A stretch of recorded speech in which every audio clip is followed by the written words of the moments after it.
증시가 과연 약한 걸까요? 강한 걸까요? 이것부터 한번 우리가 그 화두를 던져야 될 것 같아요. 네. 물론 이제 미국 증시에 비하면 우리 국내 증시가 보는 시각에 따라서 다를 수 있긴 하겠습니다만 저는 결코 약하다라고 보여지는 않습니다. 우리나라 코스피 지수 같은 경우도 2,500을 넘어선 상황이고 코스닥도 바닥에서 확연히 들어주는 모습이죠. 물론 개별 종목에 따라서 여러분들이 보시는 섹터라든지 이런 부분에 따라서는 분명 온도 차이는 있을 거예요. 그렇지만 지금 이제 삼성전자가 7만 원을 넘어선 상태이고 하이닉스가 이제 15만 원 부근에서 움직이고 있는 상황. 그리고 이제 나머지들도 바닥에서는 조금 움직이는 것들이 있어요. 물론 52주 신저가 가는 종목들도 있긴 합니다만 그런 것들은 이제 논외로 친다 하더라도 여러분들이 많이 보시는 반도체, 2차 전지, 자동차 뭐 이런 것들이 전부 다 바닥에선 들어죠. 특히 이제 2차 전지 같은 경우 뒤에 가서 말씀드리겠습니다만 오늘 기준으로 봤을 때 차트가 굉장히 이뻐졌어요. 아 그래요. 차트만 본다라면, 그러니까 이제 펀드멘탈을 본다라면 뭐 여러 가지가 이유는 있긴 하겠습니다만 뒤에 가서 자세히 설명드리겠습니다만 차트가 이뻐졌어요. 그런 것들을 보면 나름대로 우리가 최악의 국면을 벗어났다. 자, 우리가 얼마 전에 설 연휴였었습니다. 근데 설 연휴 전에 저도 이제 방송에서 하게 되면 연휴가 길면 이례적으로 하는 질문이 있어요. 연휴 때 사고 넘어가야 돼요? 팔고 넘어가야 돼요? 항상 연휴 때마다 나오는 질문입니다. 근데 올 설에는 그게 없었다라는 점. 어떠한 방송에서도 그런 질문을 받아본 적이 없어요. 네. 그렇기 때문에 지금은 많은 분들이 주식을 하려고 하는 분들도 있어요. 그리고 거래 대금이 12조를 넘어섰다라는 것도 나름대로 긍정적이에요. 물론 미국만큼 강하지는 않아요. 하지만 나름대로 국내 주식에 있어서 우리가 상대적인 거죠. 미국이 강한데 우리는 왜 이렇게 못 강해라는 부분들도 있습니다만 우리나라만 놓고 본다라면 작년 가을 대비해서는 나름대로 선방하고 있고 또 이제 색깔이 좀 완연히 드러나는 것 같아요. 그래서 그 부분을 오늘 차례차례 말씀드리도록 하겠습니다. 아 네. 그래서 요즘에 이제 반도체를 많은 분들이 이제 탑픽으로 꼽으셨고 지금 그 나름대로 질주를 하고 있는 것 같은데요. 어떻게 보고 계신가요? 저는 반도체는 여러분들이 핵심으로 보셔야 된다라고 거듭 말씀드리고 싶어요. 제가 MTN에서도 꾸준히 작년 가을서부터 반도체에 대해서 이건 혁명이다. 네. 산업혁명에 가깝다. 용달의 책방에 출연했을 때도 말씀을 좀 드려왔었는데 어떤 관점에서 보냐면 반도체도 분야가 많습니다. 우리가 D램이라는 거, 그다음에 HBM과 관련된 인공지능과 관련된 거, 온디바이스라는 거, CXL 뭐 여러 가지 반도체들이 있습니다. 그런데 이 중에서 핵심은 저는 AI라고 봐요. 이 AI와 관련된 혁명은 이미 시작이 됐어요. 이 혁명은 어떻게 비유하려면 B2B 시장입니다. 우리가 전기차 같은 경우 B2C 시장이에요. 그러니까 기업과 소비자가 만나는 시장인데 소비자가 전기차를 사줘야 네. 결국 그 전기차 생태계에 있는 모든 그 주식들이 올라가는 거 아니겠습니까? 물론 리튬이라든지 원자재 가격으로도 움직이지만 가장 중요한 것은 최종 소비자인 저 같은 C에 있는 소비자들이 그걸 사줘야 된다라는 거죠. 하지만 인공지능은 그게 아닙니다. 물론 인공지능도 우리가 챗GPT라든지 이걸 소비자가 쓰는 것처럼 쓰긴 합니다. 하지만 투자는 B2B예요. 그걸 하기 위해서 모든 기관들이 지금 투자에 나섰다라는 거죠. 이번 주에 나왔었던 카카오 컨퍼런스 콜에서도 그런 얘기가 나왔어요. 인공지능에 투자를 하겠다. 그러니까 결국 카카오가 그것을 인공지능을 발표를 해서 소비자들에게 그것이 쓰임새가 있을지 없을지는 저는 몰라요. 네이버도 발표했지만 별로 그렇게 쓰임새가 없죠. 그것은 논외로 친다 하더라도 일단 네이버도 인공지능에 투자를 했고 카카오도 투자를 해야 되고 많은 기업들이 인공지능에 투자해야 된다라면 이 인공지능과 관련돼서는 우리가 지속적으로 관심을 가져야 된다. 여기서 조금 시야를 넓혀보도록 하겠습니다. 미국 같은 경우는 마이크로소프트가 시총 1위를 갖고 엔비디아가 지금 현재 시총 5위 안에 들어왔어요. 지금 3위까지 갔더라고요. 그러니까요. 이런 부분들을 우리가 보게 된다면 두 가지 관점에 있어요. 마이크로소프트는 이것을 활용해서 전 세계의 글로벌 장악력을 갖고 있다는 거예요. 활용 면에 있어서. 그렇지만 B2B 시장에 있어서 이것을 하드웨어로 공급하는 건 엔비디아라는 거죠. 이런 관점을 구분해서 볼 필요가 있어요. 마이크로소프트는 B2C 시장에서 장악을 했고 엔비디아는 B2B 시장에서 장악을 했다는 거죠. 우리나라는 어떠냐? B2B 시장과 연결되어 있는 하이닉스가 엔비디아와 관련해서 지금 주가가 저점을 계속해서 높여가는 거거든요. 저는 지난번에도 하이닉스 계속 말씀드렸던 것 같아요. 하이닉스는 계속해서 보유 관점. 물론 지루하긴 해요. 이게 진짜 한번 딱 상한가 30% 쳐주면 좋겠지만 2% 올랐다 1% 빠지고 2% 올랐다 하지만 저점을 높여가잖아요. 그렇기 때문에 하이닉스와 같은 엔비디아에 들어가는 HBM 반도체에 대해서는 무조건 봐야 된다.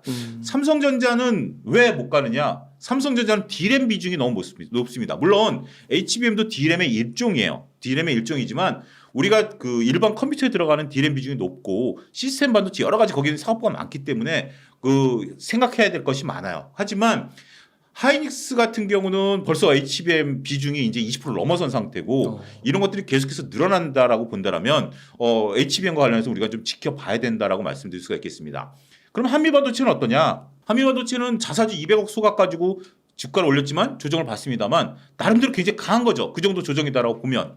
그렇기 때문에 우리가 결국 그 당분간 제가 계속 말씀드리지만 2024년 상반기까지는 HBM에 대한 투자를 할 수 있다. 엔비디아가 됐건 하이닉스가 됐건 한미반도체. 왜 2024년 상반기냐? 하반기 때 되면 저는 일종의 좀 과잉 공급에 대한 우려감들도 미리 땡겨와야 된다라고 봐요. 우리가 2022년에 코로나 걸리면서 많은 재테크가 이제 들어가면서 많은 기업들이 이제 D램을 해가지고 일반 서버를 늘렸거든요. 기업 서버 재테크를 하기 위해서. 그렇지만 그게 이제 공급 과잉으로 되면서 지금까지 발목을 잡는 거 아니겠습니까? 저는 인공지능도 마찬가지라고 봐요. 지금은 너나 할 것 없이 투자를 해야만 되는 시기예요. 이것을 돈을 벌고 못 벌고는 그 기업의 문제예요. 하지만 이 투자가 올 하반기 정도 되면 저는 어느 정도 목에 찰 수 가능성이 있다라고 봐요. 물론 그게 끊어지는 건 아니에요. 계속해서 투자가 이루어지겠지만 투자 관점에서 본다라면 우리가 이제 피터 린치가 그런 얘기했죠. 파티가 끝나기 전에 파티장에서 나오는 것도 현명한 방법이다라는 것처럼 올 상반기까지는 엔비디아가 됐던 하이닉스가 됐던 그런 관점에서 투자는 여전히 유효할 수 있다. 그 다음부터 이제 문제는 뭐냐면 MS로 넘어가는 거죠. 네. 이것에 대해서 과연 누가 돈을 버느냐, 이 인공지능을 가지고 누가 돈을 버느냐 이제 관점으로 갈 것 같아요. 거기에 이제 안타깝게도 우리나라 기업들이 쉽게 들어가기는 어렵다라는 거죠. 플랫폼화되어 있는 그런 상황에서 마이크로소프트 같은 경우도 우리가 다 국내 이제 번역되고 이제 이런 부분들인데 그렇게 좀 구분해야 되고 또 한 가지 그러면 우리가 이제 갤럭시 24를 통해서 온디바이스 반도체라든지 차량용 반도체에 대한 부분들은 어떠냐라는 부분들인데 요건 B2C 시장이에요. B2C 시장이기 때문에 더디게 늘어날 겁니다. 더디게 늘어나기 때문에 너무 그렇게 급작스럽게 지금 이제 갤럭시 24에 관심을 가지시는 분들도 많죠. 하지만 우리가 요즘 캐즘이라는 단어 많이 쓰잖아요. 초기에 관심 있는 사람이 사고 그 다음에 이제 많은 분들이 대중화가 돼야 되는데 그런 얘기를 해요. 보통 초기 제품이 나오면 써보고 싶은 사람들은 써보지만 그게 안정화되려면 2-4단계 정도 지나야 된다라고 보거든요. 네. 우리가 아이폰 1이 유명하지는 않잖아요. 아이폰 3, 4가 유명했듯이 결국 갤럭시 24도 다음이나 차기 버전 정도 되면 이게 좀 더 세밀해질 가능성이 있어요. 그렇기 때문에 그때까지는 시간을 갖자. 우리가 그 애플의 XR 기기 나오기 전만 해도 관심 많다가 벌써 XR 기기 나왔었나? 이런 뭐 트렌드잖아요. 지금 이제 후기들 올라오는 거 보면 굳이 내가 이걸 400만 원 주고 사야 되느냐? 이런 얘기들이 나오잖아요. 시장이 좁아졌고 그런 부분들을 보게 된다라면 온디바이스라든지 CXL 같은 경우는 기노로 보자. 이거는 약간의 테마와 B2C 시장이고 여러분들 그거 하나만 기억하세요. 오늘 제 방송에서 B2B냐 B2C냐만 여러분들이 계속 생각해낸다라면 B2B가 대세일 때는 이거는 물결이 굉장히 거셉니다. B2C가 대세일 때도 물결이 거세요. 하지만 B2B는 빠르게 반응할 수 있지만 B2C는 시간이 오래 걸린다라는 점. 이 점을 여러분들이 어떠한 산업에서든지 한 번만 생각해 본다라면 답을 쉽게 얻어낼 수 있다. 이렇게 말씀드릴 수 있겠습니다. 그러니까 B2B 반도체로 따지면은 그게 바로 이제 엔비디아나 AMD. 그렇죠. 그러니까 그렇게 주가가 금방금방 반응을 해가지고 거침없이 가는 거죠. 거침없이 가는 거죠. 근데 그것도 이제 한 상반기 지나면 조금 과열이라고 봐야 되는 걸까요? 좀 그런 국면에 들어갈 수도 있을 것 같아요. 지금은 과열은 아닌 것 같고 그때 이제 과열 얘기들이 나오면서 주가가 계속해서 오르기 쉽게 툭 떨어지지는 않을 거예요. 네. 그럴 정도에서 어느 정도 이익을 챙기고 다음을 보는 게 낫지 끝까지 내가 이것을 다 먹겠다라고 하면 오히려 탈날 수도 있습니다. 그렇게 한번 보셔야 되지 않을까 싶어요. 근데 이제 엔비디아나 AMD의 그런 반도체를 활용해서 이제 진짜 인공지능 B2C 사업을 하는 뭐 예를 들면은 마이크로소프트가 뭐 그 워드 같은 데다가 인공지능을 탑재한다거나 뭐 갤럭시 그 휴대폰에다가 탑재한다거나 이런 것들은 이제 소비자가 점점 더 넓어져야 되는 건데 그리고 그 수익 모델이 좀 아직은 애매해요. 애매하고. 아직은 애매하죠. 우리가 이제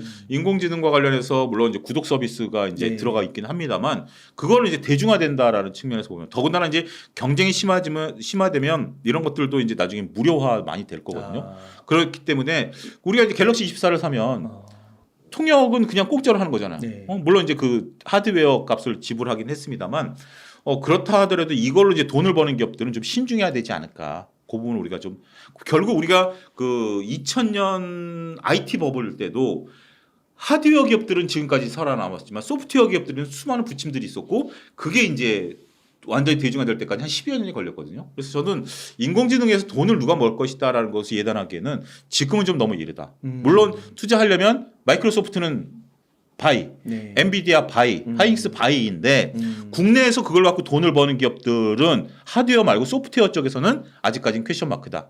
이렇게 좀 말씀드리겠습니다. 그래서 저는 이제 차라리 지금이라도 그러면 내가 뭐 따라가야 된다라고 뭐 없다라고 한다라면 저는 포트폴리오 중에 한 10% 정도는 하이닉스를 박아놓으시고 아니면 미국 쪽에서 ETF 쪽을 들어가시는 건 전 여전히 좋다라고 봐요. 반도체 ETF. 아. 그러니까 인공지능 ETF 뭐 이런 것들이 있거든요. 국내에도 그런 인공지능 하드웨어 ETF들이 있어요. 그래서 지금 내가 개별 종목에 대한 리스크, 만약에 내가 샀는데 한미원투자 빠지면 어떻게? 이렇게 좀 우려하신다라면 지금은 ETF를 활용하는 거. 이것도 하나의 틈새 전략이 될 수도 있다. 좀 말씀드릴 수 있겠습니다. 그 엔비디아 같은 경우는 지금 반도체 거의 독점적인 지위를 그렇죠. 갖고 있잖아요. 근데 그렇게 공급을 하다가 또 그 업그레이드된 반도체가 AI 반도체가 나올 수 있잖아요. 그러면은 계속 어떻게 보면 엔비디아는 그 수요만 잘 유지하고 독점적인 권한 지위를 계속해서 유지할 수만 있다면 계속해서 성장할 수 있는 기업으로도 볼 수 있을까요? 근데 저는 그렇게까지는 보여지지는 않습니다. 왜냐하면 기업이라는 게 이게 이제 발전이라는 게 예를 들어서 지금 웅달님 같은 경우도 여기 지금 스튜디오를 차려놨잖아요. 네. 그럼 새로운 기기들은 지금 이 기기보다 지금 뭐 업그레이드된 기기들은 계속 나와요. 그렇지만 이거를 지속적으로 투자한다라는 것이 현실적으로 하드웨어 부분에 있어서 쉽지는 않다라는 거죠. 물론 새로 투자하는 측에 있어서는 새로운 것을 하긴 하겠습니다만 그게 지금처럼 제로에서 10으로 하는 거와 10에서 11, 2가 되는 거하고는 속도의 차이가 있다는 거죠. 성장을 안 한다는 건 아닙니다. 여기서 여러분들이 가장 어떻게 보면 중요한 질문인데 성장과 성장률을 구분하셔야 돼요. 성장은 해요. 저는 인공지능과 관련된 투자는 성장 계속 한다라고 봐요. 전기차도 계속 성장한다고 봐요. 하지만 성장률이 중요한 거죠.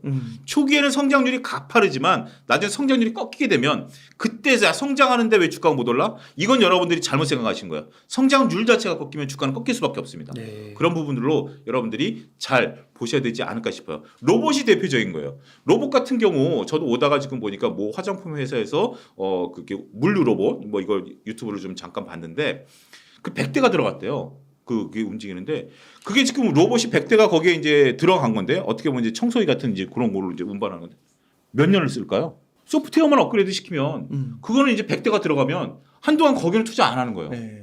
그러니까 로봇이라는 게 우리가 생각하는 것처럼 기하곡선을 못 거리는 거예요. 천천히 성장하는 거죠. 로봇이 되면 모든 게 바뀔 것 같죠. 바뀔 것 같지만 이번 설 연휴 때 무슨 고속도로 휴게소에서 뭐 로봇이 뭐 했다라고 하는데 그거 한 대로 끝이에요. 그렇잖아요. 네. 뭐 전국 고속도로에 다 깔린다 하더라도 뭐 한 100여 대로 끝이겠죠. 네. 그런 어떤 규모의 경제, 시장 규모를 놓고 본다라면 우리가 그 여러분들이 오해를 좀 덜 하실 수 있지 않을까라는 부분들이에요. 이거 그러니까 새로운 것들은 좋아요. 새로운 것들은 좋은데 과연 몇 대나 팔리면서 몇 대를 가지고 이익을 내야 되느냐. 갤럭시 24가 그 수익을 내려면 몇 대가 팔려야 되나요? 이런 거 한번 여러분들 계산해 보셔야 돼요. 애플의 XR 기기가 수익을 내려면 몇 대가 팔려야 될까요? 이런 거 한번 계산해 보시면 여러분들이 자꾸 그런 쪽으로 생각하시면 투자에 대한 생각이 단순하게 새로운 게 나오면 주가가 올라갈 거야가 아니라 새로운 게 나왔는데 과연 이 시장에서 이게 얼마만큼 장악력이 있겠느냐, 몇 대가 팔릴 것이냐 이런 것들을 보게 된다라면 상당히 좋죠. 오히려 XR 기기 한 대 파는 것보다 화장품 파는 게 수익률이 더 좋을 수 있죠. 화장은 매일 하고 지우고 하면은 한 달이면 이거 한 병 쓰잖아요. 굉장히 금액은 작죠. 뭐 10,000원, 20,000원이라도 매일 10,000원, 20,000원 파는 거 하고 400만 원 해가지고 2, 3년 동안 묶이는 거 하고 어떤 게 수익이 더 좋을까요? 그런 관점으로 보시면 여러분들이 이 투자에 대한 생각이 점점 넓어지지 않을까 그렇게 말씀드릴 수 있습니다. 그러면 AI 시대에 약간 이제 우리가 하드웨어랑 소프트웨어를 이렇게 좀 두 개로 구분한다면 그렇죠. 먼저는 소프트웨어라고 좀 볼 수 있을까요? 하드웨어죠. 먼저는 하드웨어. 지금은 하드웨어가 깔려야 되고 하드웨어가 깔려서 지금 이제 많은 인공지능과 관련해서 저도 이제 책도 보고 하는데 뭐 대학 교수랑 이제 그런 얘기를 했는데 자기가 인공지능과 관련된 소프트웨어 논문을 쓰고 있는데 벌써부터 그 확 뛰어나간다는 거예요. 이거 막 좀 달리고 있다라는 거죠.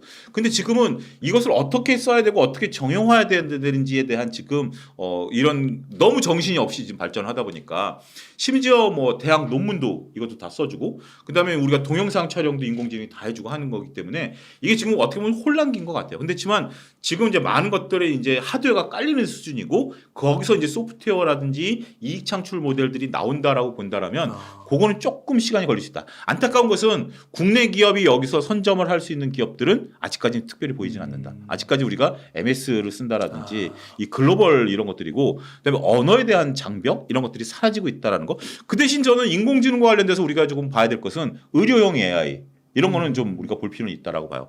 인공지능이 지금까지 이제 우리가 하는 것들은 문서나 이런 것들은 뭐 대략 한 8, 90%까지는 올라왔어요. 이게 100% 되기는 좀 현실적으로 어렵다라고 보지만 인공지능이 잘하는 것 중에 하나가 사진 판독이에요. 그림 판독.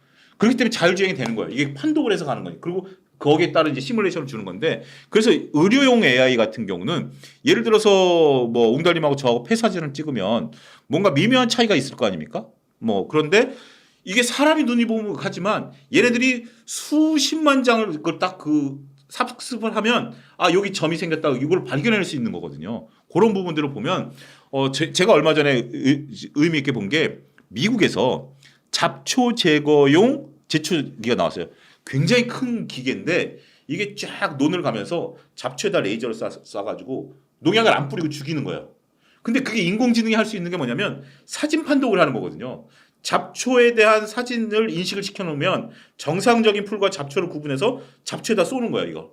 이거를 뭐 알고리즘 짜서 하는 게 아니에요. 그런 식으로 여러분들이 인공지능을 이용하는 것들을 지금 보게 된다라면 인공지능과 관련해서 책을 좀 여러분들이 보시면 굉장히 그리고 반도체 기본적 기초 지식, 반도체 분야가 너무 많아요. 이런 부분들을 한번 여러분들 보시는 것도 도움이 되지 않을까 싶습니다. 그래서 지금은 하드웨어, 네. 그다음에 앞으로는 이제 소프트웨어. 소프트웨어 돈 버는 기업들. 이렇게 그렇군요. 그리고 하드웨어가 어느 정도 이제 보급이 되면은 하드웨어는 이제 그런 수요 어떤 몇 개 이런 것들을 잘 생각해 봐야 되는 거고. 그렇죠. 그러니까 이제 미국에서 마이크로소프트하고 우리나라 기업 같은 경우 하이닉스나 삼성전자는 올 상반기까지 하시고 그 돈을 좀 놔두셨다가 내년에는 네. 여기서 돈 버는 기업들이 이제 나올 거예요. 거기에 집중 투자하시는 것도 전략이 되지 않을까 싶습니다. 그래서 엔비디아, 마이크로소프트, SK 하이닉스는 지금 시점에서는 괜찮아 보인다. 괜찮고 개별 종목에 대한 부담이 있다라면 ETF를 사시라. ETF, 예, 예. 반도체 ETF. 예. 그리고 인공지능 ETF. 그렇죠. 인공지능 ETF. 앞서서 예. 말씀해 주실 때 2차 전지의 차트가 예쁘다. 네. 최악은 지나갔다 하셨는데 2차 전지가 그래도 지금은 조금 부진하잖아요. 부진하죠. 어떻게 보세요? 그러니까 제가 이제 지난번에도 말씀드리는 게 네. 2차 전지 반도체 같은 경우 우리가 많은 분들이 관심을 갖고 있기 때문에 이것을 펀드멘탈로 봐야 되느냐 차트로 봐야 되냐면 전 차트 쪽에 손을 들어주고 싶어요. 왜냐하면 펀드멘탈을 우리가 모르는 펀드멘탈이 새롭게 나타날 가능성은 별로 없거든요. 워낙 많은 분들이 관심을 갖고 있기 때문에 네. 뭐 리튬 가격의 반등이라든지 80위안에서 올라왔다라든지 아니면 뭐 전기차가 지금 뭐 오늘 또 얘기가 나오니까 생산량을 축소시킨다라든지 뭐 여러 가지 뭐 호황제들이 다 있어요. 그런데 이것이 반영된 게 차트라고 보거든요. 차트가 딱 이쁜 거는 에코프로와 LG화학 차트가 이뻐요. 그래요? 특히 이제 에코프로 같은 경우 차트가 전형적으로 바닥에서 들어와서 딱 이게 교과적인 차트를 오늘 만들었더라고요. 그래서 60만 원대 초반에서 저렇게 에코프로, 그러니까 지금 이제 뭐 우리가 뭐 리튬 가격이 올라왔다 뭐 이렇게 하는 것도 있습니다만 뭐 그런 걸 떠나서 차트만 놓고 보면 단기 플레이는 가능할 것 같아요.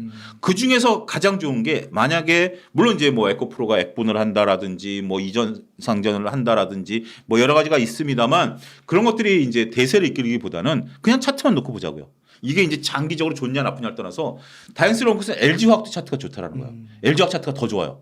LG화학 근데 투자하기에는 에코프로 차트가 좋아. 왜냐하면 딱 올라왔다가 멈춰 있기 때문에 딱 좋은데 LG화학은 약간 올라오기 때문에 조금 올라가는 게 부담스러우신 분들도 있어요. 그래서 일단 2차 전지는 제가 다음 출연할 때까지는 트레이딩 관점으로 보셔도 될 것 같다.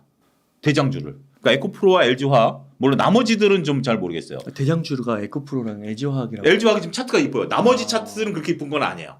이쁜 건 아니기 때문에 물론 이제 우리가 엔캠이 올라가니까 맞아요. 엔캠이 올라가다가 그게 이제 조정 받으니까 뭐 금양 같은 리튬들이 올라가면서 2000지를 트레이딩 하시는 분들이 많거든요. 그래서 일단 뭐 여러분들이 LG화학과 에코프로가 올라가게 되면 다른 것들도 따라갈 가능성이 있어요. 에코프로 BM이라든지 에코프로 머티라든지 이런 거 따라갈 가능성이 있으니까 그런 거 보시면서 조금 수익률 좀 만회하는 것도 하나의 방법이 되지 않을까. 그래서 2차전지는 지금 뭐 전망이 좋다 나쁘다라는 것을 특별히 언급하기가 좀 조심스러워요. 일단 뭐 2차전지 자체 전기차가 좀 뭐 주춤한 것들은 사실이고요. 근데 우리나라에서 일단 뭐 중국의 LFP 배터리를 하기 위해서 보조금을 이제 좀 조정하는 것들도 있고, 그다음에 이제 경기 둔화에 대한 우려감들 뭐 여러 가지가 있기 때문에 보는 시각에 따라 좀 달라질 수 있고, 그다음에 이제 먼 미래를 이제 보고 투자하신 거기 때문에 단기적인 시각에 대해서도 달라질 수 있다 하더라도 일단 지금 차트만 놓고 보면, 제가 카카오를 한 달 전에 MTN에서 차트가 이쁘다라고 얘기를 했거든요. 카카오가 이제 특별하기 전에. 그 결국 카카오가 땡겨버리잖아요. 그러니까 우리가 볼 때는 여러 가지 시각으로 봐야 돼요. 차트가 이쁠 때는 이게 뭐 특별히 어떤 이유를 찾기보다는 그 차트에 대응하는 것도 하나의 전략이 되지 않을까 싶습니다. 아 그렇군요. 그 2차전지 그러면 좀 업황이 돌아서고 뭐 이런 거는 어떻게 가늠해 볼 수가 좀 없을까요? 아직까지는. 네. 그리고 이것이 아까 얘기한 좀 거대한 흐름이거든요. 네. 거대한 흐름인데 우리가 이제 그런 것들이 있어요. 그 2000년지가 그러니까 전기차가 딱 세상에 튀어나왔을 때는, 전기차가 세상에 튀어나왔을 때는 그 자동차 업계에서는 획기적인 거예요. 그렇지만 소비자 입장에서 보면 기존에 차던 차를 전기차로 바꾸는 효용의 점진적인 증가거든요. 근데 지금 올 겨울 지나면서 충전 문제라든지 여러 가지 이제 문제점들이 있기 때문에 물론 그래도 타겠다는 사람들이 있어요. 근데 이 대중화로 가려면 일반 분들 같은 경우가 이 대중화로 와야 되는데 굳이 내가 왜 전기차를 타야 돼? 지구를 살려야 돼? 내가 불편하면서 왜 지구를 살려야 돼? 이거는 이제 경제학에서 보면 외부 효과거든요. 부정적인 외부 효과. 이런 것들이 나타날 수밖에 없다라는 거죠. 그런 부분들을 보게 된다라면, 제가 또 한 가지 요즘 관심을 보는 게 전기차에 대한 부분들, 뭐 테슬라가 한 대밖에 안 팔렸다, 뭐 이거는 뭐 논의를 친다 하더라도, 오늘 제가 잠실에서 여기 지금 웅다림 쭉 오래간만에 이제 강남에 왔는데, 번호판이 요즘 한 2, 3년 내에 나온 것은 앞자리가 세 자리죠. 땡땡땡 조 땡땡땡땡 네 자리죠. 그러니까 번호판이 바뀌었잖아요. 네. 두 자리 세 자리로 바뀌었죠. 최근에 제가 느낀 게 세 자리 번호판이 급증했어요. 두 자리에서 세 자리로 이제 많은 분들이 신차를 사신 거죠. 네. 그럼에도 불구하고 전기차 번호판이 그렇게 많이 안 늘었더라고요. 아 그래요. 한 2년 전에 제가 봤던 전기차 번호판 수준하고 이게 지금 세 자리라면 최근에 1, 2년 내에 차를 바꾸신 분들이 많다라는 거거든요. 지금 제가 오늘 좀 신경 써서 저기 잠실서부터 여기 강남까지 오면서 번호판을 봤어요. 한 3분의 2가 세 자리예요. 강남에. 아무래도 이제 세 자리의 강남 번호판 중에 전기차는 안타깝게도 제가 많이 못 봤다라는. 그렇게 보게 된다라면 이게 지금 많은 분들이 아직까지는 이게 굳이 또 내가 이걸 왜 사야 돼? 이런 것들이 조금 있는 것들이 아니겠나. 여러 가지 생각을, 이거 뭐 한 가지 시각으로 보기는 어려워요. 전기차는 한 가지 시각으로 보기는 어렵습니다만 여러 가지 시각으로 좀 봐야 된다라는 것들, 냉정하게 또 봐야 된다라는 것들. 하지만 차트가 이쁘다라는 거 이렇게 좀 말씀드릴 수 있겠습니다. 그러니까 이게 전기차가 큰 물결이긴 하지만 아까 말씀해 주신 대로 그 고객을 좀 늘리는 데 있어서는 아직 시간이 필요하다. 걸어가는 거죠. 그러니까 옛날만큼 그 예측했던 네. 그래서 주가가 먼저 갔는데 그 속도를 못 따라가는 거예요. 못 따라가는 거죠. 우리가 이제 조금 가다가 쉬는 거죠. 토끼처럼 빨리 뛰어갈 줄 알았는데 네. 거북이처럼 쭉 가는 거였는데 토끼처럼 너무 주가가 빨리 올라갔다라는 거예요. 이 흐름이 멈추지는 않아요. 네. 저는 계속 간다라고 봐요. 간다라고 보지만 우리가 이제 그 많은 이제 국가들이 뭐 2030년, 2040년에 내연기관을 퇴출시키겠다라고 얘기를 하고 있지만 이게 그때까지 또 지금 현재 정치인들이 있다라는 보장도 없고, 이게 물론 이제 자동차 업계는 화두로 던져준 거예요. 대세를 준 건 사실이지만 그게 지켜질지 여부는 지금 이제 만약에 트럼프가 당선된다라고 봐요. 그럼 IRA법에 바로 폐지하겠다는 거 아니겠습니까? 그렇게 되면 뭐 우리나라 지금 자동차 업계는 불똥이 튈 수밖에 없어요. 이게 정권이 바뀌면서 이 정권 리스크도 굉장히 커져버렸고 네. 자국 보호주의에 대한 리스크도 점점 커져버린 상황이기 때문에 이거는 복합적으로 봐야 된다. 2차전지랑 전기차가 대세인 건 인정해요. 근데 그 대세라고 해서 하루아침에 천지개벽 같은 혁명이 일어나지는 않는다. 여러분들도 인식이 바뀌어야 된다라는 것들 그렇게 보셔야 되지 않을까 싶습니다. 아, 네.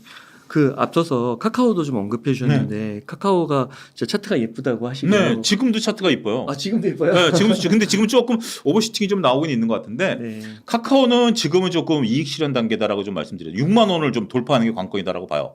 6만 원이 저항대이기 때문에 6만 원 벽을 뚫어주면 좀 좋은데 안 그러면 이제 단기 쌍봉이 될 수도 있거든요. 근데 카카오는 저는 이런 관점에서 보고 싶어요. 이번에 매출이 8조를 넘어섰어요. 분기 매출이. 그러면서 이제 그것에 대한 어떤 가능성 뭐 여러 가지 얘기가 나오는데 영업이익은 줄었어요. 영업이익 증가율이 줄은 게 아니라 영업이익 자체가 줄어버렸어요. 이걸 보면 우리가 기업의 존재를 우리가 고민해 봐야 되는 게, 기업이라는 게 존재 위치가 무엇일까요? 사회적 기업이 아닌다라면 물건을 파는 게 첫 번째고, 근데 팔아서 돈을 벌어야 되는 거거든요. 그렇죠. 근데 이제 그 판 거는 많이 늘었어요. 근데 이제 여기 보면 SM 엔터도 들어오고 막 여러 가지가 있습니다만 이커머스 같은 게 좀 줄었고, 그다음에 영업이익이 나지 않았다라고 본다면 비용 통제가 안 된 거거든요. 물론 이제 이걸 한 분기만 갖고 보기는 어렵습니다만, 그렇다면 지금 정도에서는 추가적인 매출만 보고 상승하기에는 좀 부담스러운 수준까지 올라왔다. 그러니까 결국 이런 거예요. 그 동안에 이런 소식이 나오기 전에 차트가 이뻤기 때문에 투자하신 분들은 수익을 거둘 수 있었죠. 근데 지금 정도에 막 좋은 소식이 와서 이제 따라가려고 한다라면 저는 오히려 지금 냉정해져야 된다. 이렇게 좀 말씀드리고 싶습니다. 아 그렇군요. 그 다음에 자동차주 괜찮았잖아요. 네. 자동차주는 좀 어때요? 자동차는 현대차가 너무 가파르게 올랐어요. 아. 그러니까 제가 2월 초순, 1월 말, 2월 초순에 2월 말에 이제 MTN에서 10만 원대 기아를 이제 추천을 드렸고, 그 주말에 기아 급등했을 때 매도 의견을 한번 드렸거든요. 근데 제가 이제 기아를 추천했던 거는 뭐냐면 배당과 관련해서 그 PBR과 이제 했던 것보다, 여러분들 기아 같은 경우 3월 20일 날 배당 기준일입니다. 그러니까 2023년 12월 말이 배당 기준이 아니라, 제가 이제 요 얘기를 좀 미리 와서 하려고 했었는데 이제 뭐 제가 시간이 안 돼서 못했습니다만, 지금 700여 개 기업이 2023년 회계연도에 따라서 아직 배당이 남아 있어요. 한미반도체도 배당이 남아 있고요. 보험, 은행, 포스코그룹, SK그룹, 그다음에 현대기아차 아직 배당 기준이 도래 안 했어요. 그렇기 때문에 이게 이제 정부가 법을 바꾼 거거든요. 그래서 지금 이제 어제 같은 경우 하나증권에서 그게 이제 리포트로 나왔어요. 딱 정리가 돼가지고. 그러니까 여러분들 그런 거 한번 찾아보시면, 이게 이제 그 기아 같은 경우 5,600원 배당이면 3월 20일 날. 그러니까 이제 기아가 좀 조정을 받으면 10만 원 이하로 떨어지면 한 일주일 보유해가지고 배당 수익률이 한 5% 나올 수 있어요. 네. 지금 11만 원이니까 배당 수익률이 한 4% 3%로 떨어졌습니다만, 그런 관점으로 보세요. 이게 PBR 관점이냐 배당 관점이냐 보면, 이번에 PBR로 다 올랐던 것들이 배당이 다 살아있어요. 은행, 보험 이런 거 배당 다 살아있거든요. 그러니까 여러분들이 잘 노리실 필요는 있어요. 근데 현대는 너무 급등했기 때문에 조정을 좀 받아야 되는 거고, 그 조정을 받는 것들을 잘 보시고 배당 기준일에 따라서 배당을 한번 노려보는 것도 여러분들이 한 전략이 되지 않을까. 한미반도체도 배당 아직 살아 있습니다. 한미반도체도 배당 아직 살아 있다라는 것들을 보게 된다라면, 우리가 이제 주주 친화적인 정책에 따른 것들도 있긴 하겠습니다만, 지금 이제 많은 분들이 거론하지만 제가 이제 그 부분을 오래전부터 얘기를 해왔던 부분들이기 때문에, 배당과 관련해서 여러분들 아직까지 살아있다. 요게 이제 내년에 더 많은 기업들이 될 거예요. 근데 한 700여 개의 기업들을 잘 보실 필요가 있죠. 삼성전자는 끝났어요. 삼성전자 분기 배당이기 때문에, 분기 배당하는 기업들은 12월 말로 이제 결산일을 했지만, 그렇지 않은 것. 근데 여러분들 이걸 일일이 지금 그러면 내가 갖고 있는 것들이 배당이 끝났나 안 끝났나를 뭐 공시 가서 찾아봐라. 공시 어떻게 찾으나 모르시는 분들도 있죠. 차트를 띄워보세요. MTS가 됐건 HTS 차트를 딱 띄워봤는데 12월 말에 배당락이 딱 표시가 됐으면 지금 사도 소용없어요. 근데 현대기아차 지금 차트를 딱 띄워보세요. 배당락 표시가 그때 없어요. 그럼 아직 배당이 살아있는 거예요. 네. 그런 식으로 단순하게 여러분들이 갖고 있는 기업들, 그다음에 여러분들 관심 있는 기업들 공시일을 찾아갈 필요 없이 차트를 딱 띄워보시면 12월 31일로 배당락 표시가 있느냐 없느냐, 요걸로 확인할 수 있는 간단한 팁도 전해드리도록 하겠습니다. 그 또 최근에 기업 밸류업 프로그램이라고 해서 저퍼주가 굉장히 각광을 저 PBR. 저 PBR. 네, 맞아요. 다시. 네. 저 PBR 관련주들이 되게 각광을 받았잖아요. 여전히 좀 살아있다고 보시나요? 근데 이제 이것은 이제 정부가 2월 말쯤 얘기한다라는데, 그 인위적인 거기 때문에, 네. 물론 이제 일본이 이제 이렇다라고 하는데, 실질적으로 보면 일본은 성장주도 많이 올랐거든요. 저 PBR주만 올라간 게 아니기 때문에. 근데 PBR과 관련해서 논란거리가 많이 있어요. 이 PBR을 자산 가치로 봐야 되느냐, 청산 가치로 봐야 되느냐, 이게 논쟁거리인데, 정부가 정책을 내세운다 그래서 저는 이게 과연 중기적인 관점이냐라고 보면, 그거는 저는 좀 퀘션 마크인 것 같아요. 결국 기업이라는 게 돈을 벌어서 주가를 끌어올려야지, 이걸 가지고 자사주 소각이라든지 이런 것들은 여러 가지 논쟁거리이기 때문에, 기업이 돈을 쓰는 거잖아요. 그런 거기 때문에 저는 뭐 장기적인 테마가 되기에는 조금 부족하지 않을까. 벌써 동력들이 상실되기 시작했잖아요.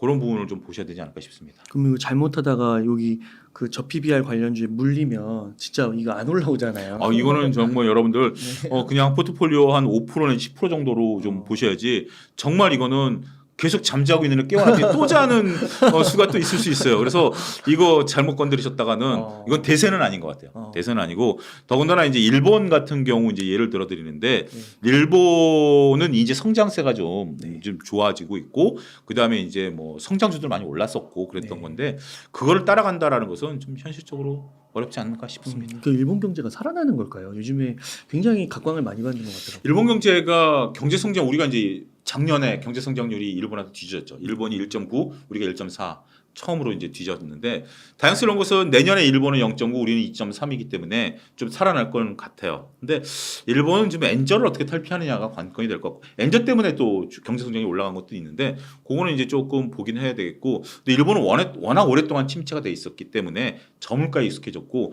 근데 고령화가 우리도 이제 인구에 대한 부분들 저도 이제 최근에 공부를 하고 있는데 고령화가 너무 심해지고 있다라는 거, 성장에 대한 어떤 메커니즘이 좀 둔화되고 있다라는 거, 요것들에서 일본도 어느 정도는 이제 목전에 찬 게 아니겠나 그런 부분을 좀 말씀드리고 싶네요. 네. 그러면 소장님 지금 이제 전체적으로 이렇게 한번 전반적으로 진단을 해주셨는데요. 지금 만약에 1억 정도 여윳돈이 있다면 어떻게 좀 투자를 하시겠어요? 저는 1억 있다면 30% 정도는 반도체, 30% 정도는 반도체, 30% 정도는 이제 배당 관련주들 조금 밀릴 때 네. 배당 관련주들을 좀 볼 생각이고 그 다음에 나머지 40%는 여전히 현금을 좀 갖고 있는 것들이 좋을 것 같아요.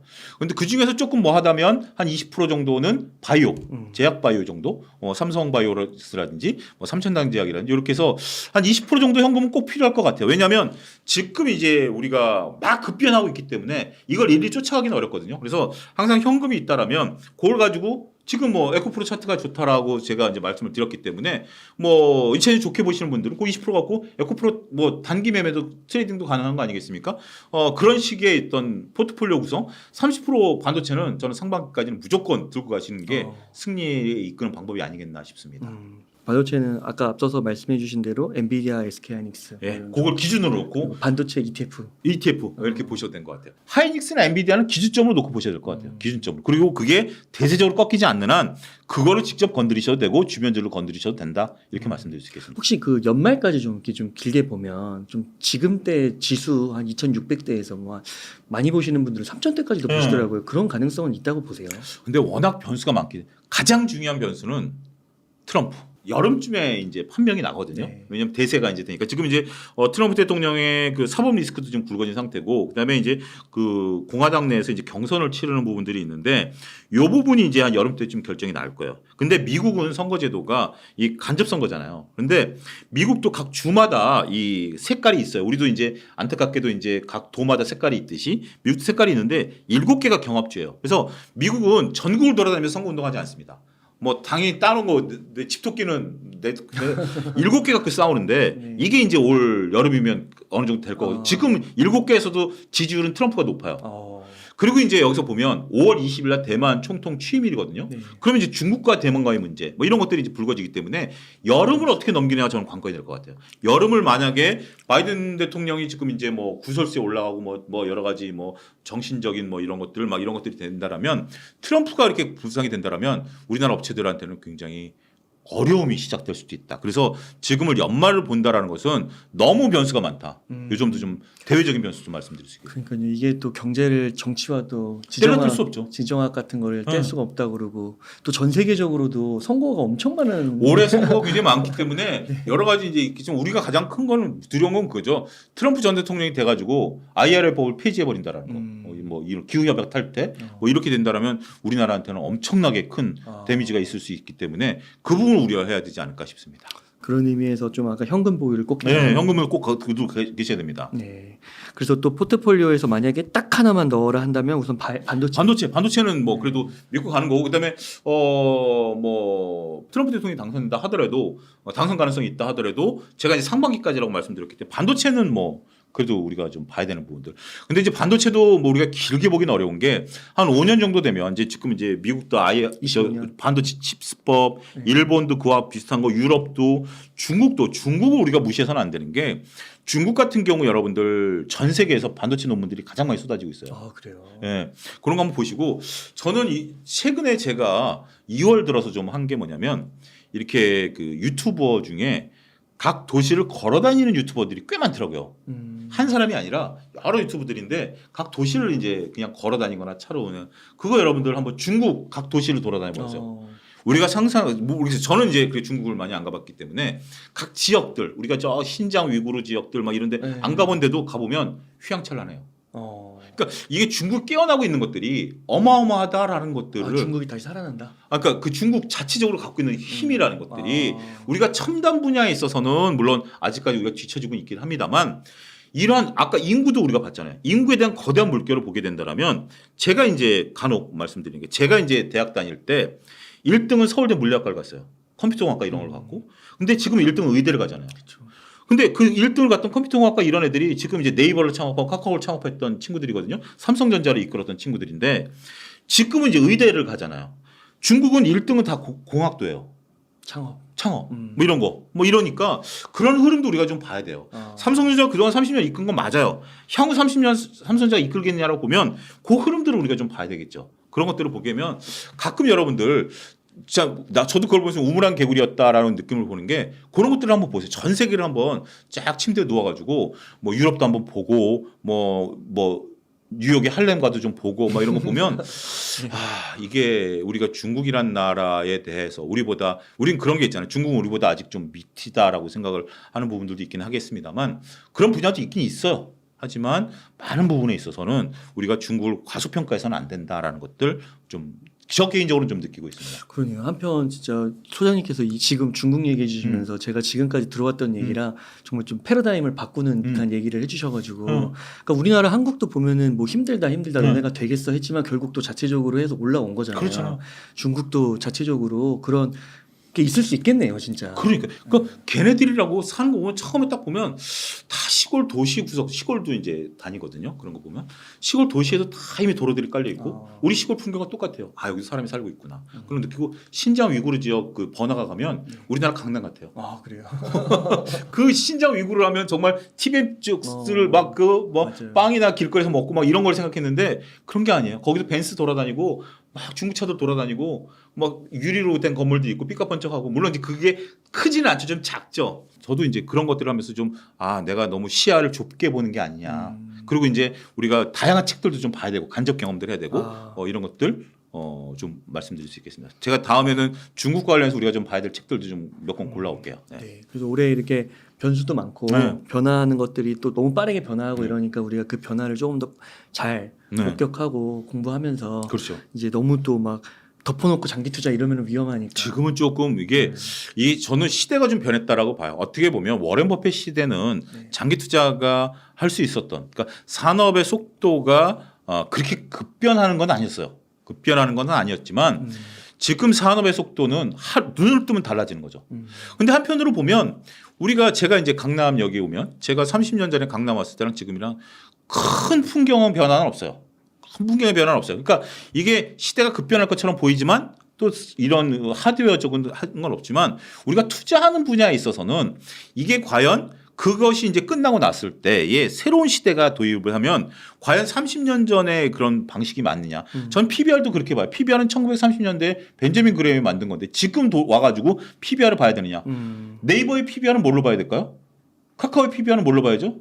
그러게요. 무형자산을 안 넣어야 되지. 무형자산이라는 것도 MS의 PBR은 뭘로 봐야 되죠? 그러니까요. 이런 것들에 대한 개념들 그런 것들 우리가 좀 고민들 하고 과거의 개념들이 아니라 새로운 신산업에 대한 패러다임에 대한 고민들 요즘 그런 책들이 좀 많이 나오거든요. 그런 것들을 같이 여러분들이 참 보셔야 돼요. 그러니까 저는 여러분들한테 이런 말씀을 좀 드리고 싶어요. 1단계 주식 공부를 하시는 분들은 워렌 버핏이나 피터 린치 책을 보셔야 돼요. 기본적인 개념. 그게 어느 정도 된 분들은 그 책은 이제 그만 보시고 산업의 변화하는 패러다임에 대한 변화들. 제가 지난번에 돈 빅테크로 한다라는 책부터 시작해가지고 지금 뭐 인공지능과 관련된 책, 반도체와 관련된 책, 결제와 관련된 책 이런 책들을 계속 보셔야 돼요. 산업이 변화하는 걸 따라가지 못한다라면 여전히 PBR이 뭐니 ROE가 뭐니 이렇게 된다라면 여러분들은 시대 흐름에 못 쫓아가는 가치 투자가 될 수 있다. 라고 말씀드릴 수 있겠습니다. 네, 감사합니다. 그러면 끝으로 옹달책방 시청자분들을 위한 마지막 조언 부탁드리겠습니다. 시대가 지금 이제 어떻게 보면 저도 이제 주식시장에 들어온 지 꽤 오래됐는데 이제는 신산업에 대한 어떤 개념들을 좀 보셔야 될 것 같아요. 신산업들이 우리나라도 많이 되고 있기 때문에 그런 것들 여러분들 옹달책방 분들이 끊임없이 공부하셔라. 끊임없이 공부하시고 끊임없이 하셔야 되고 24일 재테크 설명회에서도 이제 그런 부분들을 이제 다른 분들도 얘기는 하긴 하겠습니다만 이제는 너무 오래된 그 투자 철학이 아니라 새롭게 변하고 있는 투자 철학에 대한 부분들, 가치 평가에 대한 부분들을 같이 한번 고민할 때가 이제는 도래했다. 이렇게 좀 말씀드리도록 네. 하겠습니다. 다시 한번 말씀드리면 하나증권에서 주최하는 재테크 강연회에 차영주 소장님과 또 다른 많은 연사분들이 참여를 하시는데 무료로 참석 가능하시다. 그래서 그 링크 첫 댓글로 고정하도록 하겠습니다. 이렇게 해서 차영주 소장님을 모시고 이야기를 나눠봤습니다. 긴 시간 동안 유익한 인사이트 많이 나눠주셔서 감사의 말씀드립니다. 오늘 고생 많으셨습니다. 감사합니다.